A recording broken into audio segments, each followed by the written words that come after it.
دیارە خۆپیشاندانەکانی ئێران بەردەوامی هەیە. ئەمە بۆتە هۆی کاوی دەنگدانەوەیەکی زۆریش لە جیهاندا بەدوای خۆی دابهێنێت. ماوەیەکە بەهۆی کوشتن و یاخود مردنی ژینا ئەمینی کە کچە کوردێکی تەمەن 22 ساڵی خەڵکی شاری سەقزی ڕۆژهەڵاتی کوردستان بوو بەهۆی پابندنەبوونی دیارەوەکو حکومەتی وڵاتە بڵاویان کردوێتەوە بەهۆی پابندنەبوونی بە شێوەیەکی گونجاو و یاسایی بە باڵاپۆشی لە وڵاتە دەستگیر دەکرێت دوای ماوەیەک ژینا گیان لە دەست دەدات. ئەوەی کە هەیە و بڵاو کراوەتەوە ژینا بەهۆی توندوتیژی و هەروەها لەلایەن پۆلیسی حیجابی ئەو وڵاتە کە بوونیان هەیە ئەشکەنجە دراوە بۆتەوەی کە گیان لە دەست بدات لەگەڵ ئەوەی حکومەت و هەروە پزیشکی دادی ئەو وڵاتە باسییان لەوە کرد کە ژینا بەهۆی نەخۆشی و گیانی لە دەستداوە بەڵام خێزانەکەی باسییان لەوە کرد کە ژینا تەندروست بووە هیچ کێشەیەکی نییە. دوێنێش پارێزەرەکەی باسی لە لێدوانێکی تایبەتدا بۆ کورسات نیوز باسی لەوە کرد کە ژینا وەرزشوان بووە هیچ کێشەیەکی تەندروستی نەبووە بەڵام بە هۆکاری ئەوەی کە سزا دراوە گیانی لە دەستداوە. دیارە دەربڕینی ناڕزایی لە شارەکانی ئێران و ڕۆژهەڵاتی کوردستان تا ئەم ساتە بەردەوامە بە پێ و ئەو ئامارانیش کە بڵاو کراوەتەوە لەلایەن ڕێکخراوی مافی مرۆڤی ئێرانەوە 58 کەس گیانیان لە دەستداوە تا ئێستا کە 18 کەس لەنێو ئەو 58 کەسەدا کوردن. هەر لە هەمان چوارچێوەیشە ڕێکخراوی هەنگاو بۆ مافەکانی مرۆڤ بڵاوی کردەوە لە شاری شنۆ خۆپیشاندەرێکی تر بە ناوی عەبدولسەلام قادر کە بە تەقەی هێزە ئەمنیەکان بریندار بووە گیانی لە دەستدا و تا ئێستاش 4 خۆپیشاندەر لە شاری شنۆ گیانیان لە دەستداوە. ڕێکخراوی مافی مرۆڤی ئێرانیش سەبارەت بە ئاماری کوژاوانی خۆپیشاندانەکان ئەوەی خستۆتە ڕوو ئاماری گیان لە دەستدان لە سەرەتای سەرهەڵدانی خۆپیشاندانەکە دژی گیان لە دەستدانی ژینا ئەمینی تا ئێستا 58 کەسە. لەسەر ئاستی نێودەوڵەتی خۆپیشاندانەکان و هەروە مردنی ژینا کاردانەوەی لێکەوتۆتەوە جوزێف بۆڕڵ کە لێپرسراوی سیاسەتی دەرەوەیەکێتی ئەوروپای ڕایگەیاندووە بەکارهێنانی هێز دژی خۆپیشاندەرانی ئێران ڕەت دەکەنەوە هیچ پاساوێکی نییە. ئیدانەی بڕیارەکەی لێپرساوانی ئێرانی کرد سەبارەت بە دانانی کۆتوبەند لەسەر هێڵەکانی ئینتەرنێت دیارە بۆی خۆپیشاندانەکانەوە حکومەتی ئەو وڵاتە ڕقابەی خستۆتە سەر هێڵەکانی ئینتەرنێت کە وە هەروەها پێشلکار باسی لەوەش کردووە کە پێشەلکاریکی ڕوونا بەرامبەر ئازادی ڕادەبڕین. وەزیری دەرەوەی ئەڵمانیا بە هەمان شێوە باسی لا دۆسێ گیان لە دەستدانی ژینا ئەمینی کردووە باسی لەوە کردووە کە دەیخاتە بەردەم ئەنجومەنی مافی مرۆڤی نێتەوەی گرتوەکان پێویستە ژنان پارێزراو بن ئەگەر ژنان ئازادیان نەبێت لە هەر شوێنێکە هیچ کەسێک لە نێو کۆمەڵگەدا ئازادی نابێت. لەسەرم بابەتە من میوانێکم دەبێت گفتوگوی زیاتر لەگەڵ ئەودا دەکەم. بەڕێز عیرفان ڕەهنمون کە بەڕێزیان چالاکی سیاسین ڕاستەخۆ بە ڕێگەی سکایپ لە نەرویج جەومیانی ئەمەیە. کاک عیرفان زۆر سپاس بۆ ئامادەبوونت. جەنابەت تێبینی چیە لەسەر خۆپیشاندانانی ئێستا شقاپی ئێرانی گرتوتەوە؟ سوال بۆ ئێوە و هەموو بینەرانی کورسات. لە ڕاستیە ئەو خۆپیشاندانانەی کە ئێستا لە هەموو شار و شارشەکانی ئێراندا هەیە و لە ئارادایە گرنگترین خۆپیشاندانە لەو کاتەوە کە کۆماری ئیسلامی 23 ساڵ لەوە پێش هاتووەتە سەرکار. بۆچی گرنگترینە؟ بەڵێ پێشتر لە خۆپیشاندانەکانی پێشترە بێت جگە لە کوردستان کە لە کوردستانە هەمیشە بزوتنەوەیەکی ناڕەزایەتی نەتەوەیی بوونی هەبووە. پێشتر لە خۆپیشاندانەکانە شارێک خۆپیشاندانی کردووە شارەکانی دیکە پشتیوانیان لێ نەکردووە یا چین و توێژێکی تایبەت وەکو مامۆستایان یاوە کرێکاران هاتوونەتە یاوەک خوێندکاران هاتوونەتە سەر شەقامەکان بەڵام چین و توێژەکانی دیکەوە شارەکانی دیکە پشتیوانیان لێ نەکرد. بۆ یەکەمین جارێکە خۆپیشاندانێک بەهۆی مەرگی دڵتەزێنی کچە کورد ژینا ئەمینیەوە ڕوو دەدات و لە زێدی ئەو لە شاری سەقز یەکەم خۆپیشاندان دەست پێ دەکات و ئەم خۆپیشاندانە هەموو شارەکانی ڕۆژهەڵاتی کوردستان دەگرێتەوە و دەچێتە ناو هەموو شار و شارۆچکەکانی ئێران و تەنانەت لە پایتەختی ئێراندا دروشم بە پشتیوانی لە کوردستان دەوترێتەوە. یەکێک لە دروشمە گرنگەکانیان ئەوەیە کە کوردستان چشم و چراغی ئیران و هەروەها ئەو دروشمانێک کە لە کوردستانە لە بزوتنەوەی نەتەوایەتی کووردا دراون ئەو دروشمانە دەچێتە ناو شەقامی شارە فارسەکانەوە ژن ژیان ئازادی کە ئەوان وەریان گەڕاوەتەوە بە زمانی فارسی و ئەو دروشمە بووە یەکێک لە گرنگترین دروشمەکان لەم خۆپیشاندانە جەماوەریانەی کە ئێستا لە هەموو شارەکانی ئێران ئێستا خۆپیشاندەران و شەقامی ئێرانی داوای چی دەکەن؟ ئازادی ژنان، گۆڕانکاری یاسا یان ئەو ڕژێمە حکومڕانی کە لە ئێراندا هەیە؟ لە پێشە خۆپیشاندانەکان دژایەتی بوو لەگەڵ ئەو گوندوتیژیەیکە ڕژێمی تا لە ناوەڕاستی کۆماری ئیسلامی لەگەڵ ژنان عادەی کرد. یەکەم جار لەوەوە دەستی پێکرد، بەڵام وردە وردە لە ڕۆژەکانی دواترە ئەو سنوورەی تێپەڕان و ئێستا هەموو خەڵکی ئێران و کوردستان خوازیاری ئەوەن کە ئەو ڕژێمە هەرس بهێنێت، چونکە بەبوونی ڕژێمێکی کۆنەپەرستی وە کۆماری ئیسلامی ئیمکانی نییە کە ماف و ئازادیەکانی گەلانی ئێران و هەروە بە تایبەتی ژنان دەستەبەر بدێت، چونکە ئەو ڕژێمە هەر لە سەرەتایی هاتنە سەرکاریەوە بەرنامەی سەرکوتکردنی ژنان بووە، ینی دژە ژنترین ڕژێمە لە هەموو مێژووی مرۆڤایەتی. باشە ئەم خۆپیشاندانە ئەتوانی ئەو ڕژێمە بگۆڕێ؟ ئەم خۆپیشاندانانە زۆر گرنگن و یەکەمین جارەکە خۆپیشاندان لە سەراسەری شار و شارۆچکەکانی ئێراندا دێتە ئاراوە، یەکەمین جارەکە خۆپیشاندانێ دێتە ئاراوە کە خامنەیی ڕێبەری ڕژێم یا مردووە یا زۆر نەخۆشە، چونکە ماوەیەکی زۆر نەیتوانی وە قسە بکە. ئاخرین جارێکی قسەی کرد 10 دقیقە قسەی کرد، لەو 10 دقیقەشە هێشتا معلوم نییە ئەوە خامنەیی بۆ یا خامنەیی نەبووە، چونکە ئیمکانی هەیە کەسێکی تریان لەجێ خامنەیی لە شکل و شێوازی خامنەییە دانابێ. هەروەها دەنگدانەوە و ڕنگدانەوەیەکی جیهانی هەبووە، سایتەکانی کۆماری ئیسلامی حەکراوە، ناوی ژینا ئەمینی چۆتە تلسکۆپی جیمزوێبەوە و رووسیا کە پشتیوانی سەرەکی ڕژێمی ئێرانە ئێستا لەگەڵ شەڕێکی گرنگدا بەرەوڕوویە لە ئۆکراین، بۆیە هەموو دۆخەکە بە قازانجی ئەوەیە کە ئەم خۆپیشاندانانە بتوانێت کۆماری ئیسلامی بڕووخێنێ. دیارە من خۆشببینم بەوەی کە ئەو پۆتانسیەلەی هەیە، بەڵام کاتەکەی ڕوون نییە و تەنانەت ئەگەر ئەم خۆپیشاندانانە بە شێوەی کاتی دابمرکێتەوە دووبارە سەر هەڵدەداتەوە و ئەم کۆناغە تازە بەرەو دواوە ناگەن. باشە، دەزانین کە حکوومەتی ئێران، وڵاتی ئێران مێژوویەکی هەیە لەبارەی سەرکوتکردنی دەنگی ئازادی، ئەوەی کە باسی لێەوە دەکرێت کەسانی وەکو ئێوە حیزبە کوردیەکان و هاوڵاتیان باسی لێەوە دەکەن کە ئازادی بەرتەسکە لە وڵاتەیە. مێژوویەکی هەیە لە سەرکوتکردنی و کبکردنی و خۆپیشاندانانی کە لە ڕابردووی شاڕۆیا و نوێترینیشیان 2019 بوو، دوهەمینیان 2019 بوو کە سەرکوت کرا.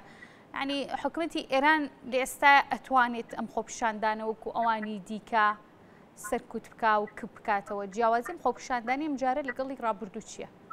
بەڵێ، جیاوازی خۆپیشاندانان لەگەڵ ئەوەی ڕابردووە ئەوەیە کە شار و شارۆچکەی زۆرتری گرتوێتەوە، ینی هەموو شار و شارۆچکەکانی ئێران خۆپیشاندانی تێدایە و ئەم خۆپیشاندانەوە نزیکی 10 ڕۆژە هەر درێژەی هەیە. ئەمە یەکێک لە جیاوازیەکانی. جیاوازی دووەم ئەوەی کە باسم کرد شەڕی ئۆکراین، کە ئەم خۆپیشاندانە لە سەردەمی شەڕی ئۆکراینە ڕووەدا و هەروەها لە سەردەمێک ڕووەدا شیعەکان لە عێراقا کێشەیان لەسەر دەسەڵات هەیە و ناتوانن یارمەتیگەری کۆماری ئیسلامی بن بۆمانەوە و فەزای نێونەتەوەی و بیرروڕای گشتی لە وڵاتانی عەرەبی و هەروەها لە ئیسرائیل هەموو ئەمانە دەست دەدەن بەدەست یەکەوە کە بڵێن ئەم فڕۆشانە جەماوەریە دیاردەیەکی نوێیە و ئەو پۆتانسیەلەی هەیە کە بتوانێت کۆماری ئیسلامی بڕوخێنێ و ئەو دروشمانەی کە لەم خۆپیشاندانەدا هاتوونەتە ئاراوە دروشمی زۆر یەکهاتەشکێنن و دروشمی زۆر شۆڕژگێڕانن و دروشمی زۆر پێشکەوتن خوازانن کە لەگەڵ دروشمەکانی دیکەدا بە تەواوی جیاواز. باست لە شەڕی ئۆکراین کرد،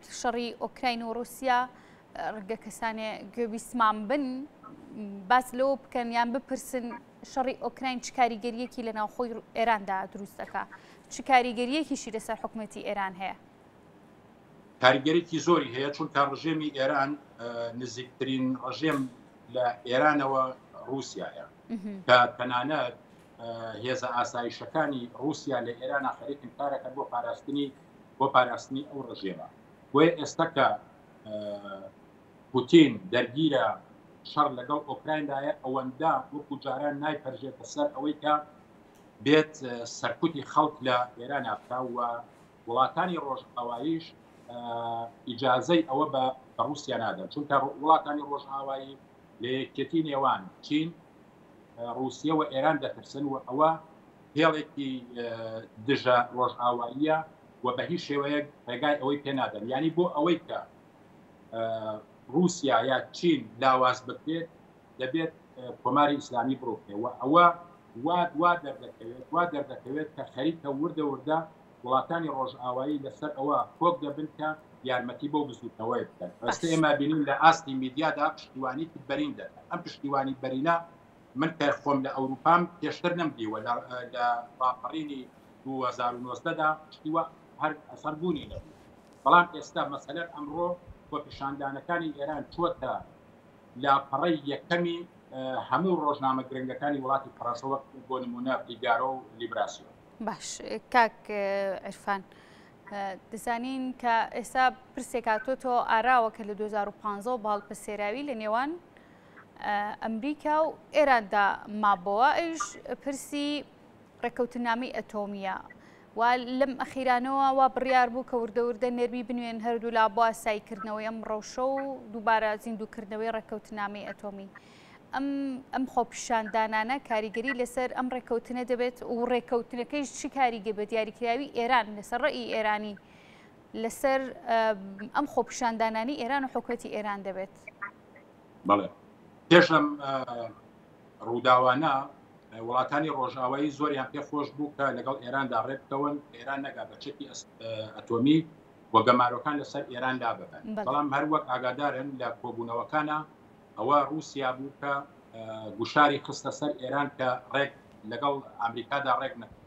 بۆ کارەکەشی ئەوە بوو چونکە ئەمان گەمارویان خستووە سەر نەوت و گازی رووسیا و ئەگەر هاتبا لەگەڵ ئێرانە ڕێککەوتایە ئێران نەوت و گازی رووسیای پڕ دەکردەوە لە بازاڕەکانی ئەوروپا. بۆیە رووسیا گوشارێکی زۆری خستووەتە سەر ئێران کە لەگەڵ ڕۆژئاوا نەسازێ و من پێم وایە ئەگەر ئەم خۆپیشاندانە درێژە پێشێ وڵاتانی ڕۆژئاوایی لەبەر ئاعتیباری خۆشیان بووە جارێک ئەو گفتوانە هەڵە پەسێرن و بە ئاکام ناگا و لەو لایشەوە پێم وایە رووسیا و ئیجازە بە ئێران نادات تا ئەوەی کە ئەم خۆپیشاندانانە یا بەرەو پێش دەڕوا یا ئەوەیە بە شێوەی کاتیدا دەمرکێتەوە. ئەگەر بە شێوەی کاتیدا بمرکێتەوە ئیمکانی هەیە کە دووبارە و پێش دەست پێ بکەنەوە و تەنانەت ئەگەری ڕێکەوتنیش هەیە بەمەرجێک کە رووسیا ڕازی بێ بۆ کارە چونکە ئێران وڵاتێکە کە بە تەواوی کلکی رووسیە یعنی هیچ بڕیارێک لەدەستی خۆیدان. باشە کاک عیرفان بێگومان کە ڕووداوێک ڕوودەدات هەمیشە دوو بۆعدی هەیە دوو لایانی جیاوازی هەیە لەگەڵەوەی سە خۆپیشاندانێکی لەم جۆرە شقامی ئێرانی گرتوتەوە دیوێکی دیکەشەیە لە چەند ڕۆژی ڕابردوودا کۆمەڵە کەسانێکی دیکە ڕژانێنەوە شقامەکان بۆ بەرگریکردن لەم ڕژێ و لە حکوومەتی ئێرانی یعنی پێتان وایە ئەم ناڕزایەتی کە هەیە شۆڕشە و سەر تاپای ئێرانی گرتوتەوە یاخود تەنها بەشێکی هاوڵاتیانی ئێرانی و گەلی ئێرانین ناڕزایەتیان هەیە لە ڕژێم؟ ئەو خۆپیشاندانانەی کە بە پشتیوانی لە ڕژێم دێنە سەرکار هەروەک ئەو ئەو بەناو خۆپیشاندانان بۆ کاتی خۆی بۆ سەدام دەکات کە پیانەوت مەسیرە خۆتان ڕەنگە باشتر بزانن کە مەسەلەن جارێک سەدام هاتبۆ سلێمانی ئیتر ساڕۆژی هاتنی بۆ سلێمانی جاش و خۆفرۆشەکانیان کۆ دەکردەوە و شعاریان دەدا دروستیان دەدا بە قازان بیستە. ئەو کۆمەڵە کەسەی کە هاتووەن کە ژمارەشان زۆر کەم بوو ئەم جارە هەر بەکرێگیراوانی خودی کۆماری ئیسلامین و ئەوانە خەڵک نین ئەوانە کەسانێکن کە لەم کاتەیە کە خەڵکی ئێران برسیانە ئەوانە پارە و دەرامەدێکی زۆریان هەیە و ژیانیان و گوزەرانیان بەسراوەتەوە بە کۆماری ئیسلامیە ئەوانە بەشێک نین لە خەڵک بەڵکو بەشێکن لە کۆماری ئیسلامی. بۆیە لە شارەکانە دوای نوێژی جمعە هات لەسەر شەقامەکان بە پشتیوانی لە کۆماری ئیسلامی بەڵام ژمارەیان لە بەرامبەر ئەو هەموو خەڵکە کە ئێستا لە ئێرانە بە شێوەی ملیۆنی لە زیاتر لە 100 شار و شارۆچکەدا خەریکن خۆپیشاندانەکان ڕێژەیەکی زۆر کەمەوە ڕەنگە کۆماری ئیسلامی نزیکی نیو ملیۆن کەسی لەگەڵ بێ بەڵام نیو ملیۆن کەس لە بەرامبەر 85 ملیۆن کەسە ئەتوانین بڵێن ڕێژەیەکی زۆر. باشە سانسۆرکردنی یاخود کەمکردنەوە و داخستنی هێڵەکانی ئینتەرنێت و پەیوەندیکردن لە وڵاتی ئێران لێسا واتساپ و ئینستاگرام بەگشتی ئەو دوو هێڵەی کە زۆر زوو پەیامیان لێوە دەگات وڵاتی ئێران پەیڕەوی کردووە بۆ داخستن و ڕێگریکردن لا پەیام بەڵام لە بەرامبەر ئەمەدا ئێستا هەوڵێک هەیە لەلایەن یەکێک لە کەسایەتیە دیارەکان و خاوەنی کۆمپانیای گەیاندن کە ئینتەرنێت بە شێوازێکی دیکە بگەێنێتە خەڵکی ئێران. پێتان وایە ئینتەرنێت گەر بە شێوەیەکی ڕەها بەکار بهێنرێت بەبێ ئەم چاودێری کە ئێستا ئێران بەکاری دەهێنێت، ئاڕاستی خۆپیشاندانەکان چی لێدت؟ سروشتێک کە کاریگەری زۆری دەبێت ئەگە ئینتەرنێتە بێ کاریگەری زۆریشی هەبێت، بەڵام ئێمە بینیمان کە ئینتەرنێتیش پچڕا خۆپیشاندانەکان هەر وەکو پێشتر و بە گورتریش درێژەی هەبوو، بەڵام ئەو ئینتەرنێتی کە ئێستا قرارە بدرێت هاتوۆتە ئاسمان و ئێستا خەتەکە بوونی هەیە، بەڵام پێویستی بە سێرڤەرێکە کە ئەوە لە ئێرانە نییە و تا ئەوەی لە وڵاتانی ڕۆژئاواییەوە ئەوە بگەێنرێتە ئێران بە قاچاقی و کەڵکی لەوەربگرن، شارەزان باز لەوە کەندوو تا 6 مانگی لێدەچێت. بۆیە ڕەنگە بریای ئەم فرۆشانە نەکەوێت و کۆماری ئیسلامی ئینتەرنێت دادەخات، هێواشی دەکاتەوە، لە خێرایەکەی کەم دەکاتەوە، هەندێک جاریش دەکاتەوە. ئێستا ئەوە هێز و سوپای ئێرانی چۆنە بینرێت؟ یعنی سوپای ئێرانی هێندە زۆرن کە بتوانن بەسەر تاپای شارەکانی ئێراندا بڵاو پێ بکرین بۆ سەرکردکردنی خۆپیشاندەران؟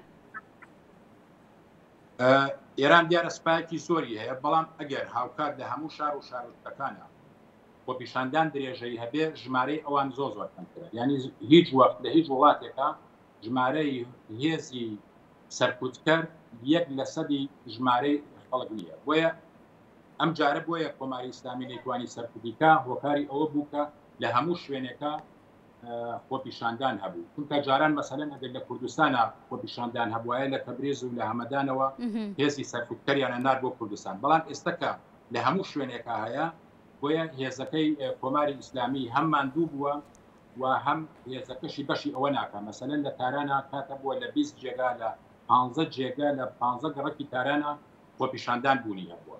بۆیە کۆماری ئیسلامی بەڕاستی تاسە دۆش داماوە لە سەرکوتی ئەم پرسیارێکی گرنگ لە کاتی خۆپیشاندان و داوای گەل بە تایبەتی لە ڕۆژهەڵاتی ناوەڕاستە کە شۆڕشێک ڕاپەڕینێک خۆپیشاندانێک دەکرێت هەمیشە کە حکومەتێک دەگۆڕێت بەدیلەکەی یان ئامادەنیە لە دوای شۆڕش یان عقارێکی دیکە ڕوە کە ئەو وڵاتە ڕوبەڕووی دۆخێکی نامواری سیاسی و ئابووری دەکاتەوە، ئەوەی کە بینیمان لە چەند وڵاتێک لە ڕۆژهەڵاتی ناوەڕاست، چ لە سووریا، چ لە یەمەن، چ لە عێراق بە هەمان شێوە. پێتان وایە گۆڕینی ئەم سیستمی حکومڕانی ئێران هەمان چارەنووسی ئەم وڵاتانی دیکە ڕوبەڕوویان بێتەوە یاخود لە ئێستاوە بەدیلدانراوە بۆم حکومەتە؟ لە ڕاستیدا ئێران لەگەڵ وڵاتانی عەرەبیە نەختی جیاوازە، چونکە ئالتەرناتیڤی ئیسلامی لە ئێرانە بوونی نییە. یعنی ئەمە هیچ هێزێکی ئیسلامیمان لە ئێرانە نییە کە بتوانێت بێ بە ئالتەرناتیڤ لە جێ کۆماری ئیسلامی. ئەو هێزانەی کە هەن بە پێی دروشمەکانیان هەمووی هێزی سکولار و دیموکراسی خوازە، ئەوانەی کە ئێستا بوونیان هەیە. بۆیە ئەگەر ئێران بڕوخێت تەبیعەتەن هێزێکی ئیسلامی نایەتە سەرکار و هێزی دیکتاتۆریش ناتوانێت بێتە سەرکار، بەڵام لە پەیوەندی لەگەڵ مەسلەی کووردا ڕەنگە هێزێک بێتە سەرکار ئەگەر کورد ولیانە بێت نەتوانێت مافەکانی کورد مافەکانی بەدەستێنێ. بۆیە کورد دەبێت بەرنامەی تایبەتی خۆی هەبێ. ئەگەر کۆماری ئیسلامی ڕووخا و کورد چووە سەر خاکی خۆیانی حزب سیاسەکان چوونە سەر خاکی خۆیان، ئەبێ بەرنامەیەکی تایبەتیان هەبێ کە بتوانن مافەکانی کورد بەدەست بێنن و دەستەبەری بکەن. هەروەک ئەو کاتێک کە سەدام ڕووخاوە هێزە کوردیەکان توانیان تا ئەندازەیەک ئازادیەکانی کورد مسۆدەر. زۆر باشە. بەڕێز عیرفان ڕەهنمون کە بەڕێزیان چالاکی سیاسی بوون، ڕاستەوخۆ بەڕێگەی سکایپ لە نەرویجەوە میوانمان بووی. سپاس بۆ ئامادەبوونیت.